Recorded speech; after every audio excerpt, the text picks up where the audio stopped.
तो लीजिए प्रस्तुत है कहानी आगा पीछा का भाग 2। चौधराइन, हाँ, बिना इन बातों का पता लगाए कैसे हो सकता है? भगत राम ने कोई जवाब नहीं दिया। चौधरी, यहाँ किस मोहल्ले में रहती हैं माँ बेटी? सारा शहर हमारा छाना पड़ा है। हम यहाँ कोई 20 साल रहे होंगे। क्यों बच्चा की अम्मा? चौधराइन, 20 साल से ज्यादा रहे हैं। भगत राम, उनका घर नखास पर है। चौधरी, नखास से किस तरफ? भगत राम, नखास के सामने वाली गली में पहला मकान उन्हीं का है, सड़क से दिखाई देता है। चौधरी, पहला मकान तो कोकिला रंडी का है, गुलाबी रंग का पुता हुआ है ना? भगत राम ने झेपते हुए कहा, जी हाँ, वही मकान है। चौधरी, तो उसमें कोकिला रंडी नहीं रहती क्या? भगत राम, रहती क्यों नहीं, माँ बेटी दोनों ही तो रहती हैं। चौधरी, तो क्या कोकिला रंडी की लड़की से ब्याह करना चाहते हो? नाक कटवाने पर लगे हो क्या? बिरादरी में तो कोई पानी पिएगा नहीं। चौधराइन, लूका लगा दूंगी मुंह में रांड के। रूप रंग देख के लुभा गए क्या? भगत राम, मैं तो इसे अपना भाग्य समझता हूँ कि वह अपनी लड़की की शादी मेरे साथ करने को राजी है। अगर वह आज चाहे तो किसी बड़े से बड़े रईस के घर में शादी कर सकती है। चौधरी, रईस उससे ब्याह न करेगा, रख लेगा। तुम्हें भगवान समाई दे तो एक नहीं 4 रखो, मर्दों के लिए कौन रोक है। लेकिन जो ब्याह के लिए कहो तो ब्याह वही जो बिरादरी में हो। चौधराइन, बहुत पढ़ने से आदमी बौरा जाता है। चौधरी, हम तो गंवार आदमी हैं, पर समझ में नहीं आता कि तुम्हारी यह नियत कैसे हुई। रंडी की बेटी चाहे इनर की परी हो तो भी रंडी की बेटी ही है। हम तुम्हारा विवाह वहां ना होने देंगे। अगर तुमने विवाह किया तो हम दोनों तुम्हारे ऊपर जान दे देंगे। इतना अच्छी तरह से समझ लेना। क्यों बच्चा की अम्मा? चौधराइन, ब्याह कर लेंगे, जैसे हंसी ठट्टा है। झाड़ू मार के भगा दूंगी रांड को। अपनी बेटी अपने घर रखे। भगत राम, अगर आप लोगों की आज्ञा नहीं है तो भी मैं विवाह नहीं करूंगा, मगर मैं किसी दूसरी औरत से भी विवाह न करूंगा। चौधराइन, हाँ, तुम कुंवारे रहो, यह है हमें मंजूर। पतुरिया के घर में ब्याह ना करेंगे। भगत राम ने अब के झुंझलाकर कहा, आप उसे बार बार पतुरिया क्यों कहती हैं? किसी जमाने में यह उसका पेशा रहा होगा। आज दिन वह जितने आचार विचार से रहती हैं, शायद ही कोई और रहता हो। ऐसा पवित्र आचरण तो मैंने आज तक नहीं देखा। भगत राम का सारा यत्न विफल हो गया। चौधराइन ने ऐसी जिद पकड़ी कि ज्यों भर अपनी जगह से ना टली। रात को जब भगत राम अपने प्रेम मंदिर में पहुंचा तो उसका चेहरा उतरा हुआ था।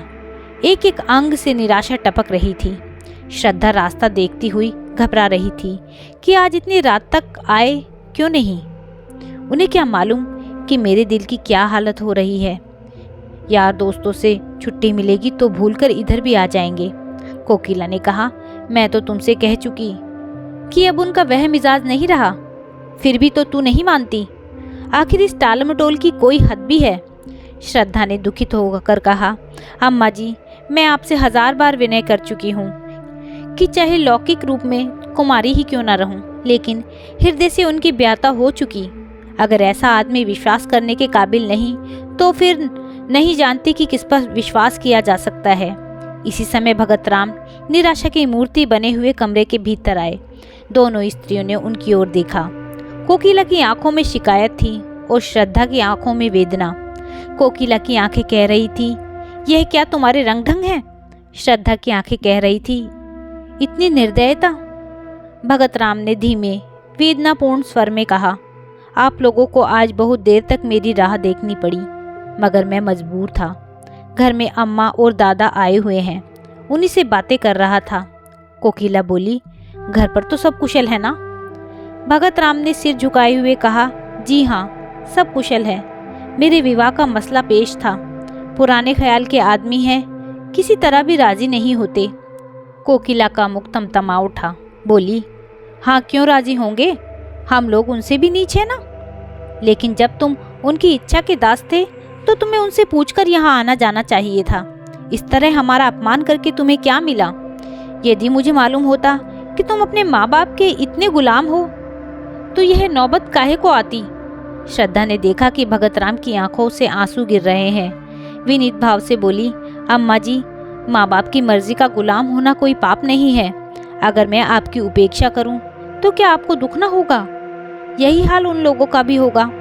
श्रद्धा यह कहती हुई अपने कमरे की ओर चली और इशारे से भगत राम को भी बुलाया। कमरे में बैठकर दोनों कई मिनट तक पृथ्वी की ओर ताकते रहे। किसी में भी साहस ना था कि इस सन्नाटे को तोड़े।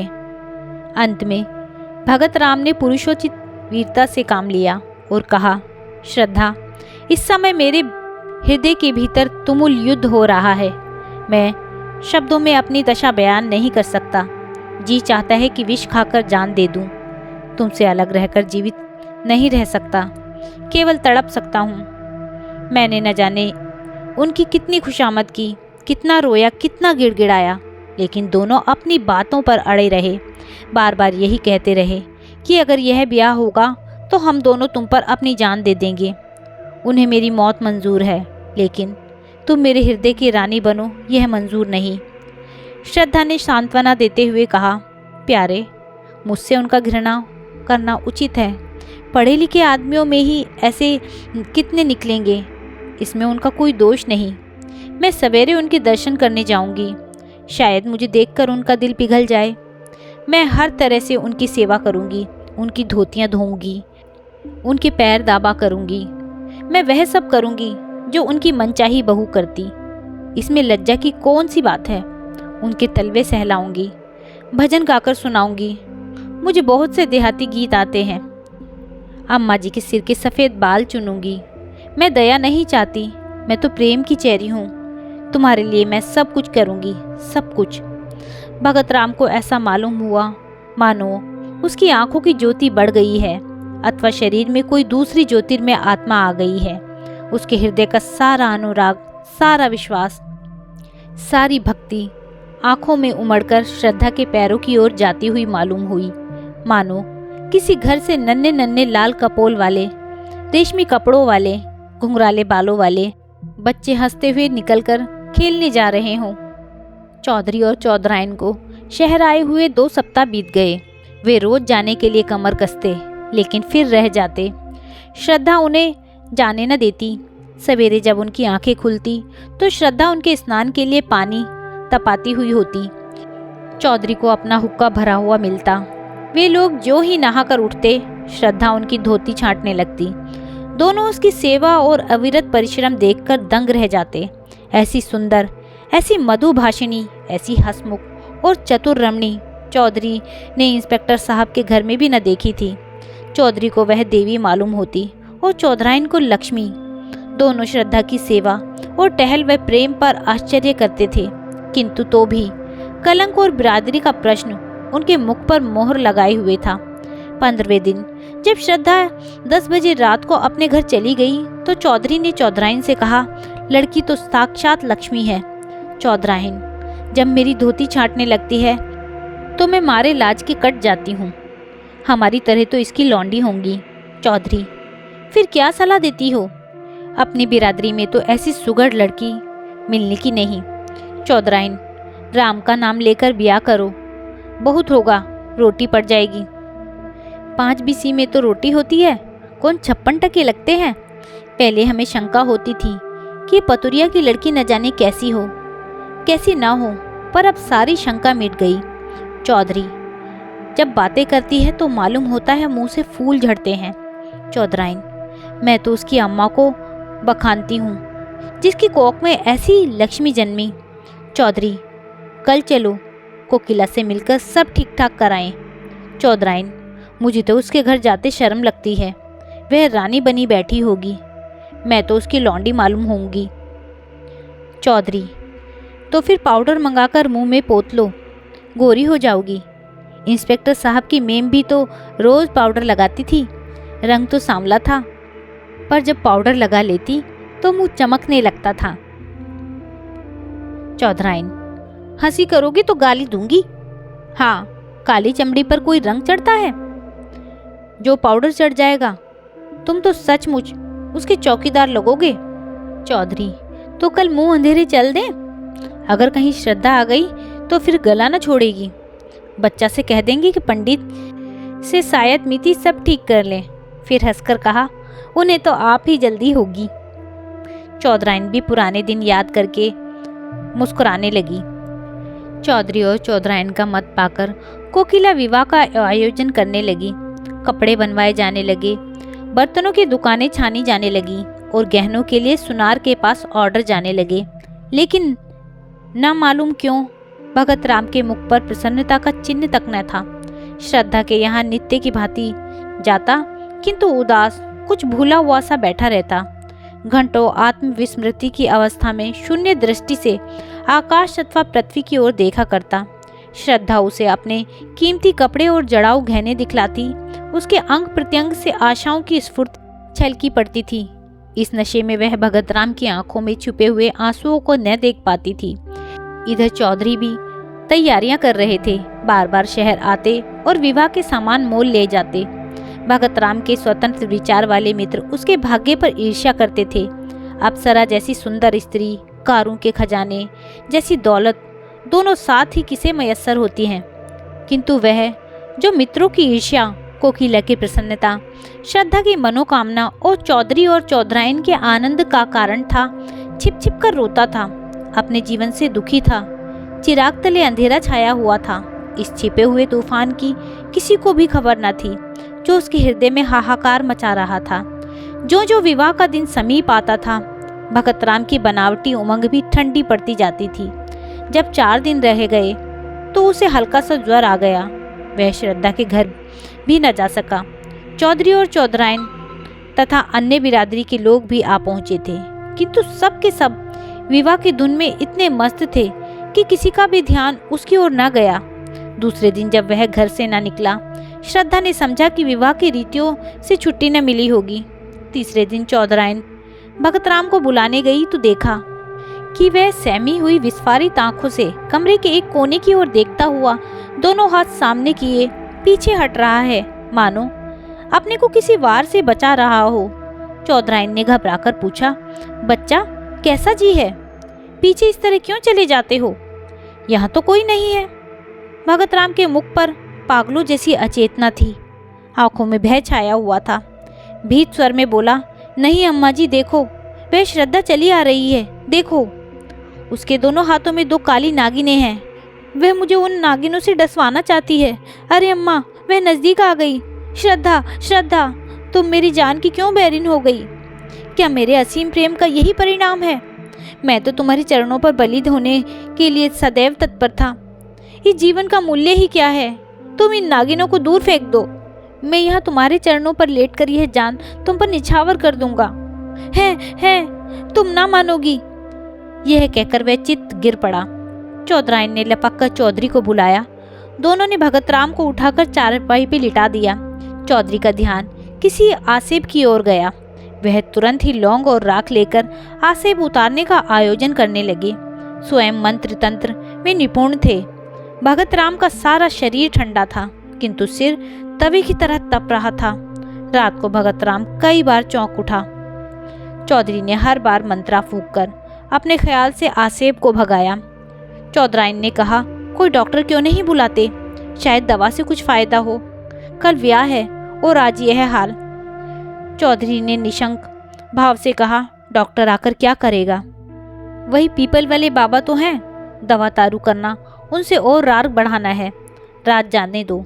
सवेरा होते ही एक बकरा और एक बोतल दारू उनकी भेंट की जाएगी। बस और कुछ करने की जरूरत नहीं। डॉक्टर बीमारी की दवा करता है कि हवा बयार की? बीमारी उन्हें कोई नहीं है। कुल के बाहर ब्याह करने ही से देवता लोग रूठ गए हैं। सवेरे चौधरी ने एक बकरा मंगाया। स्त्रियां गाती बजाती हुई देवी के चौतरे की ओर चली। जब लोग लौट कर आए तो देखा कि भगत राम की हालत खराब है। उसकी नाड़ी धीरे धीरे बंद हो रही थी। मुख पर मृत्यु विभीषिका की छाप थी। उसके दोनों नेत्रों से आंसू बहकर गालों पर ढुलक रहे थे, मानो अपूर्ण इच्छा का अंतिम संदेश निर्दय संसार को सुना रहे हों। जीवन का कितना वेदनापूर्ण दृश्य था। आंसू की 2 बूंदें। अब चौधरी घबराए। तुरंत ही कोकिला को खबर दी। एक आदमी डॉक्टर के पास भेजा। डॉक्टर के आने में तो देर थी। वह भगत राम के मित्रों में से थे, किंतु कोकिला और श्रद्धा आदमी के साथ आ पहुंची। श्रद्धा भगत राम के सामने आकर खड़ी हो गई। आंखों से आंसू बहने लगे। थोड़ी देर में भगत राम ने आंखें खोली और श्रद्धा की ओर देखकर बोले, तुम आ गई श्रद्धा, मैं तुम्हारी राह देख रहा था। यह अंतिम प्यार लो, आज ही सब आगे पीछा का अंत हो जाएगा, जो आज से 3 वर्ष पूर्व आरंभ हुआ था। इन 3 वर्षों में मुझे जो आत्मिक यात्राएं मिली है, हृदय ही जानता है। तुम वफा की देवी हो, लेकिन मुझे रह रहकर यह भ्रम होता था कि तुम खून के असर का नाश कर सकोगी। क्या तुम एक ही बार में अपनी परंपरा की नीति छोड़ सकोगी? क्या तुम जन्म के प्राकृतिक नियमों को तोड़ सकोगी? इन भ्रमपूर्ण विचारों के लिए शोक न करना। मैं तुम्हारे योग्य न था किसी प्रकार भी, और कभी भी तुम्हारे जैसा महान हृदय न बन सका। हाँ, इस भ्रम के वश में पड़कर संसार से मैं अपनी इच्छाएं बिना पूर्ण किए जा रहा हूँ। तुम्हारे अगाध, निष्कपट, निर्मल प्रेम की स्मृति सदैव ही मेरे साथ रहेगी। किंतु हाय अफसोस। कहते कहते भगतराम की आंखें फिर बंद हो गई। श्रद्धा के मुख पर गाढ़ी लालिमा दौड़ गई। उसके आंसू सूख गए, झुकी हुई गर्दन तन गई, माथे पर बल पड़ गए, आंखों में आत्म अभिमान की झलक आ गई। वह क्षण भर वहां खड़ी रही और दूसरे ही क्षण नीचे आकर अपनी गाड़ी में बैठ गई। कोकिला उसके पीछे पीछे दौड़ी हुई आई और बोली, बेटी, यह क्रोध करने का अवसर नहीं है। लोग अपने दिल में क्या कहेंगे? उनकी दशा बराबर बिगड़ती ही जाती है। तुम्हारे रहने से बुड्ढों को ढांढस बंधा रहेगा। श्रद्धा ने कुछ उत्तर न दिया। कोचवान से कहा, घर चलो। कहकर कोकिला भी गाड़ी में बैठ गई। ऐसा शीत पड़ रहा था। आकाश में काले बादल छाए हुए थे। शीतल वायु चल रही थी। माघ के अंतिम दिवस थे। वृक्ष, पेड़ पौधे भी शीत से अकड़े हुए थे। दिन के 8 बज गए थे। अभी तक लोग रजाई के भीतर मुंह लपेटे हुए थे, लेकिन श्रद्धा का शरीर पसीने से भीगा हुआ था। ऐसा मालूम होता था कि सूर्य की सारी उष्णता उसके शरीर की रगों में घुस गई थी। उसके होंठ सूख गए थे, प्यास से नहीं, आंतरिक धधकती हुई अग्नि की लपटों से। उसका एक एक अंग उस अग्नि की भीषण आग से जला जा रहा था। उसके मुख से बार बार जलती हुई गर्म सांस निकल रही थी, मानो किसी चूल्हे की लपट हो। घर पहुंचते पहुंचते उसका फूल सा मुख मलिन हो गया, होंठ पीले पड़ गए, जैसे किसी काले सांप ने डस लिया हो। कोकिला बार बार अश्रुपूर्ण नेत्रों से उसकी ओर ताकती थी, पर क्या कहे और क्या कहकर समझाए। घर पहुंचकर श्रद्धा अपने ऊपर के कमरे की ओर चली, किंतु उसमें इतनी शक्ति न थी कि सीढ़ियां चढ़ सके। रस्सी को मजबूती से पकड़ती हुई किसी तरह अपने कमरे में पहुंची। हाय, आधा ही घंटे पूर्व यहाँ की एक एक वस्तु पर प्रसन्नता, आह्लाद, आशाओं की छाप लगी हुई थी, पर अब सबकी सब सिर धुनती हुई मालूम होती थी। बड़े बड़े संदूकों में जोड़े सजाए हुए रखे थे। उन्हें देखकर श्रद्धा के हृदय में हुक उठी और वह गिर पड़ी, जैसे विहार करता हुआ और कुचाले भरता हुआ हिरन तीर लग जाने से गिर पड़ता है। अचानक उसकी दृष्टि उस चित्र पर जा पड़ी जो आज 3 वर्ष से उसके जीवन का आधार हो रही थी। उस चित्र को उसने कितनी बार चूमा था, कितनी बार गले लगाया था, कितनी बार हृदय से चिपका लिया था। वे सारी बातें एक एक करके याद आ रही थी, लेकिन उनके याद करने का भी अधिकार उसे ना था। हृदय के भीतर एक दर्द उठा जो पहले से कहीं अधिक प्राणांतकारी था, जो पहले से ही अधिक तूफान के समान भयंकर था। हाय, उस मरने वाले के दिल को उसने कितनी यंत्रणा पहुंचाई। भगत राम के अविश्वास का यह जवाब, यह प्रत्युत्तर कितना रोमांचकारी और हृदय विदारक था। हाय, वह कैसे ऐसी निठुर हो गई। उसका प्यारा उसकी नज़रों के सामने दम तोड़ रहा था। उसके लिए, उसकी सांत्वना के लिए एक शब्द भी मुंह से ना निकला। यही तो खून का असर है, इसके अतिरिक्त और हो ही क्या सकता है। आज पहली बार श्रद्धा को कोकिला की बेटी होने का पछतावा हुआ। वह इतनी स्वार्थरत, इतनी हृदयहीन है, आज ही उसे मालूम हुआ। वह त्याग, वह सेवा, वह उच्च आदर्श जिस पर उसे घमंड था, ढहकर श्रद्धा के सामने गिर पड़ा। वह अपनी ही दृष्टि में अपने ही हे समझने लगी। उस स्वर्गीय प्रेम का ऐसा निराश्यपूर्ण उत्तर वेश्या की पुत्री के अतिरिक्त और कौन दे सकता है। श्रद्धा उसी समय कमरे से बाहर निकलकर वायु वेग से सीढ़ियां उतरती हुई नीचे पहुंची और भगत राम के मकान की ओर दौड़ी। वह अंतिम बार उससे गले मिलना चाहती थी, अंतिम बार उसके दर्शन करना चाहती थी। वह अनंत प्रेम के कठिन बंधनों को निभाएगी और अंतिम श्वास तक उसी की ही बनकर रहेगी। रास्ते में कोई सवारी न मिली। श्रद्धा थकी जा रही थी, सिर से पांव तक पसीने से नहाई हुई थी। ना मालूम कितनी बार वह ठोकर खाकर गिरी और फिर उठकर दौड़ने लगी।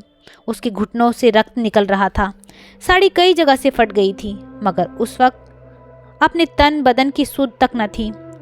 उसका एक एक रोआ सहरकंठ होकर ईश्वर से प्रार्थना कर रहा था कि उस प्रातःकाल के दीपक की लो थोड़ी देर और बची रहे। उसके मुंह से एक बार श्रद्धा का शब्द सुनने के लिए उसकी अंतरात्मा कितनी व्याकुल हो रही थी। केवल यही एक शब्द सुनकर फिर उसकी कोई भी इच्छा अपूर्ण न रह जाएगी। उसकी सारी आशाएं सफल हो जाएंगी, सारी साध पूर्ण हो जाएगी। श्रद्धा को देखते ही चौधराइन ने उसका हाथ पकड़ लिया और रोती हुई बोली, बेटी तुम कहाँ चली गई थी? 2 बार तुम्हारा नाम लेकर पुकार चुके हैं। श्रद्धा को ऐसा मालूम हुआ मानो उसका कलेजा फट रहा हो। उसकी आंखें पथरा गई।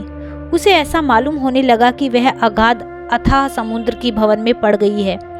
उसने कमरे में जाते ही भगत राम के ठंडे पैरों पर सिर रख दिया और उसे आंखों के गर्म पानी से धोकर गर्म करने के उपाय करने लगी। यही उसकी सारी आशाएं और कुछ अरमानों की समाधि थी।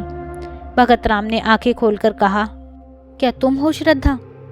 मैं जानता था कि तुम आओगी, इसलिए अभी तक प्राण अवशेष थे। जरा मेरे हृदय पर अपना सिर रख दो। हाँ, मुझे अब विश्वास हो गया है कि तुमने मुझे क्षमा कर दिया। जी डूब रहा है, तुमसे कुछ मांगना चाहता हूँ, पर किस मुंह से मांगूं? अब जीते जी ना मांग सका तो अब क्या है।